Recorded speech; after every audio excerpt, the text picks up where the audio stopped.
নমস্কার, আমি শ্রীকান্ত দেব। দুর্লভচড়ার ব্রিজর লাগি আমরা প্রায় 2 বছর কষ্ট করছি। এই দুর্লভচড়া সেতু বানানির মনে হয় না 2-3 মাস হয়েছে। তো এই জাবড়া নিয়ে আগেও একটা ভিডিও বানাইছিলাম। তো কইছিলাম দুর্লভচড়া সেতুর উপরে আপনারা জাবড়া ফালাইবা না। তো দুর্লভচড়া সেতু বানানোর পরে এখনও রং করা হয়েছে না। তো এখন কিছুদিন থেকিয়া রং করা চলের। তো তারা রং করার লাগিয়া দুর্লভচড়া সেতুর উপরে যেগুলা জাবড়া আছে ওই জাবড়াগুলা তারা পরিষ্কার করিয়া যার।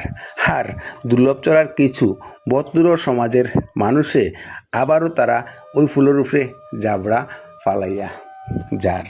তো আপনারা একটু ভালো করিয়া লক্ষ্য করিয়া দেখুন চাইন ওই জাবড়াটা পুরানা জাবড়া না নতুন জাবড়া। আপনারা একটু ভালো করিয়া লক্ষ্য করিয়া দেখুন এই জাবড়াটা 2-1 দিনের মধ্যে এই জাবড়াটা ফালানি হয়েছে, দেখতে পাটানি। তো এরারে কিতা কোয়া যায় আপনারা কমেন্ট করিয়া কমেন্টের মধ্যে জানাইবা।